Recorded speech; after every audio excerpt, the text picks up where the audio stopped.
Today, we take a deep dive into the cast of Girlfriends Then and Now. A raw and emotional journey of love, betrayal, friendships, and the kind of soul-searching only time can reveal. Right at the center of it all is Tracee Ellis Ross as Joan Clayton, a 27-year-old attorney, driven and focused, with a resume that turned heads and a heart that carried more than it let on. Joan was the glue, the planner, the peacekeeper, the fixer, the one who remembered birthdays, booked the reservations, and stayed up past midnight helping friends through heartbreaks. She was the unofficial den mother, holding everyone else together, even while quietly unraveling in private. Joan was successful, yes, but that success came with expectations, and behind her confidence was a woman still figuring out how to balance ambition with vulnerability. But did she always get it right? How could she? Sometimes she overreacted, and sometimes she held on too long. So to every woman listening to me, let me let you in on a little secret. The version of you that's soft, tired, unsure, and still healing. You don't have to earn rest. You don't have to prove peace. You deserve both. Allow me to present Persia White, who brought to life the beautifully messy soul of Lynn and Searcy at just 27 years old. Lynn was the free spirit, brilliant, barefoot, and bouncing between passions like she was looking for herself in all of them. 5 postgraduate degrees, no job, no partner, no plan, but what she had was soul. She explored art, yoga, music, men, and meaning, and still felt like something was missing. And isn't that the hardest truth? But don't get it twisted. Lynn wasn't lost. She was becoming. She didn't follow rules, and she sure wasn't chasing anyone else's timeline. She felt deeply, loved hard, quit fast. Her life didn't fit into a neat little box. And truthfully, she never wanted it to. Music didn't just find her, it saved her. And while she seemed like the most liberated one in the room, she carried wounds she didn't always have the words for. So to every queen who's trying to explain her path, stop it. I mean, like right now, you're not obligated to be understood. You're allowed to evolve out loud, make detours, change your mind, and still be brilliant and beautiful. Next up, we have Golden Brooks, who walked into the heels of Maya Denise Wilkes at just 29. Fierce, funny, and flawed, Maya came from humble beginnings. She had no trust fund, no luxury fallback. What she had was hustle, faith, and a whole lot of fight. Maya started as Joan's assistant, organized, outspoken, and always 10 steps ahead. But behind that sass and side-eye was a woman trying to hold her world together, being a wife, a mother, and still remembering who she was in the process. She was a young black woman in a world that didn't always hear her, but that never stopped her from speaking up. From assistant to author, Maya's glow-up wasn't about designer bags or status. It was about self-worth. Yes, some viewers thought she got a little selfish later on, but maybe that's what happens when a woman finally puts herself first after putting everyone else before her for too long. Next in the spotlight is Jill Marie Jones, who stepped into the fabulous, fragile heels of Antoinette Toni Marie Childress at just 25 years old. Toni was fly, fierce, flawless. The looks, the fashion, the attitude. Toni had it all on the outside. But under the designer labels and sharp comebacks was a girl from Fresno who grew up on a farm with an alcoholic mother and a twin brother she barely mentioned. Maybe growing up on that farm made her fall in love with property, with owning land, with ownership, which led her to becoming a real estate agent. She didn't just want a house, she wanted control, stability, beauty. But poverty doesn't just shape ambition, it distorts it. Toni wasn't born materialistic or selfish. She was taught by life that being the cute one was her currency, and that's how she survived. To every soul still wearing the crown they built from broken pieces, just know this: the world may not understand your hustle, but some of us know exactly where it came from, and we're clapping for you anyway. Brace yourself for Khalil Kain, who brought heart and humility to Darnell Leroy, showing us at 36 what everyday black fatherhood and manhood really looks like. He didn't wear suits. He wore oil-stained overalls and carried grease under his nails. Darnell was the man who clocked in early, paid bills on time, and fought for his family when it mattered. From airport baggage handler to mechanic, then NASCAR pit crew, and finally garage owner, Darnell built a life from the ground up. He was Maya's high school sweetheart, husband, father, and man enough to stay when things got hard. But love ain't simple. Marriage got messy. Infidelity crept in. Divorce came fast. But that wasn't the end. They grew. They healed. And they chose each other. Again. Darnell wasn't perfect, but he showed up. As a father. As a man. As someone trying to hold down a household and his heart at the same time. Men, if you're tired of being called too simple or too safe, just know, stability is sexy. Commitment is power. Darnell didn't need to be loud to be strong. He led with love. And that's the real flex. Coming to you live is none other than Keesha Sharp, who graced the screens as Monica Charles Brooks at just 29 years old. She was elegance, edge, and enterprise wrapped in one. William thought he'd met a one-night stand. But what he found was a woman who matched his ambition, challenged his comfort zone, and refused to be reduced to just a pretty face. Monica was beauty and business, soft and steel. She didn't beg to be understood. She moved like someone who already knew her worth. But walking into a man's life also meant walking into his circle. And the girls weren't ready. They saw attitude. They saw a gold digger. They saw a woman who changed their friend. What they didn't see yet was her heart, her story. She was misunderstood not because she was a villain, but because she was unapologetically herself.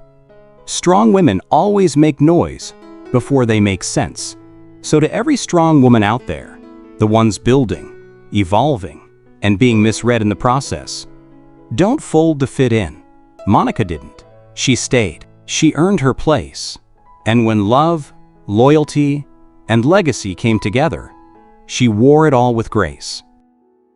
Joining us now is Reginald C. Hayes, who wore the tailored suits of William Jerome Dent at just 30 years old. A senior partner at Goldberg, Sweetelson, McDonald & Lee law firm, and Kansas City's finest, most lovable mama's boy. William was that rare blend of brilliance and vulnerability.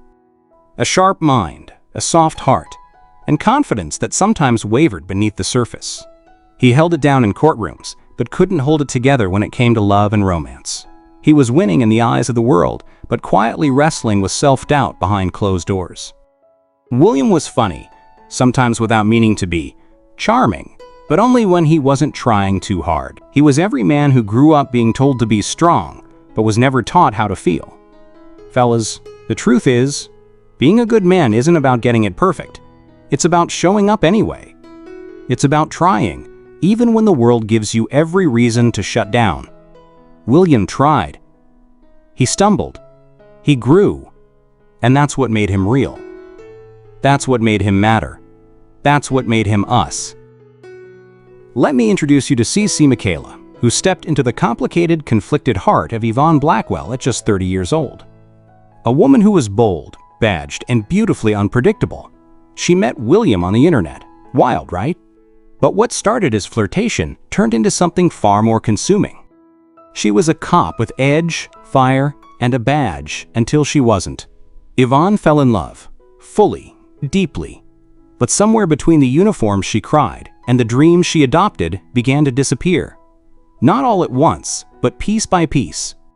She left the force, left her sense of purpose, and almost lost her voice in someone else's idea of a perfect life. And when she stood at the altar, white dress in place and truth on her tongue, and walked away, that wasn't cold feet. That was clarity. That was her reclaiming herself in front of everyone who expected her to shrink and smile.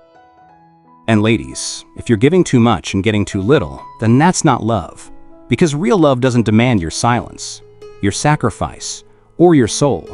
And as Jennifer Lopez said best, love don't cost a thing. All eyes on the incomparable Jennifer Lewis, who slipped into the stilettos of Veretta Childs like only she could. At 45, she played the bold, brash, bedazzled mother who gave us one-liners and life lessons all at once. But don't let the loud lipstick fool you. Veretta carried pain. Her past with addiction left scars on her daughter Antoinette Marie Garrett that no amount of humor could hide. Still, she tried. She showed up. She tried again. To every mom who's had to circle back and heal what they once cracked, we see you. Your accountability is your apology. Your growth is your love letter. Veretta wasn't perfect, but she was real, and sometimes that's exactly what a child needs. Say hello to Tanner Scott Richards, who stepped into the world of Jabari Wilkes at just 7 years old. A little boy born from young love, raised between the growing pains of two parents who were still growing up themselves. Jabari wasn't just a child on screen. He was a reflection of what happens when a baby is born before the parents even know who they are. He was sweet, curious, innocent. But as the seasons passed and he hit his teens, we watched that innocence twist into rebellion and the bright eyes dim just a bit. It's easy to judge kids like Jabari, but how many of them are just trying to make sense of a world that wasn't stable enough to protect them? To the parents raising boys while still finding your footing, don't forget, they're watching everything, feeling everything, and learning from everything. And to every Jabari out there, this story was yours. We see you. You're not broken, you're just figuring out things they never taught you. Clear the stage for Dondré T. Whitfield, who brought smooth-talking, soul-searching Shawn Ellis to life at 32. Shawn was the guy with the right smile, wrong timing. The man who swore he cared, but couldn't always commit. His relationship with Joan was a carousel, spinning in circles of what-ifs and almosts, and while he juggled love, attraction, and uncertainty, Joan held the emotional bill. Fellas, let's get real. Don't step into a woman's life if your heart hasn't clocked in. Emotional confusion isn't romance, it's reckless. You can't say you love her on Monday and go silent by Thursday. Love takes presence, it takes clarity. Shawn wasn't a villain, just a man who hadn't grown into his truth yet. But if that's where you are, don't drag someone else through the fog. Figure yourself out first. Because real men don't leave women guessing. Fresh on the scene is Richard T. Jones, who brought heart, honor, and healing to the role of Aaron Waters at 34 years old.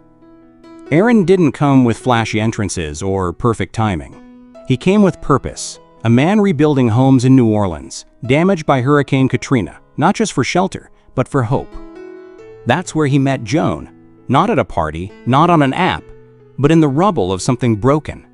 And isn't that how love finds us sometimes?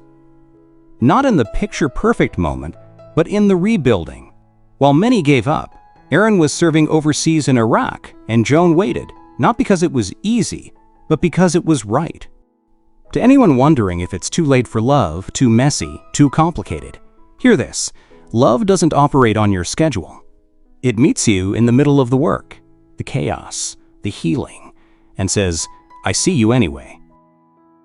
We've come to the end of Girlfriends Cast Then and Now, a story of growth, sisterhood, heartbreak, healing, and everything in between.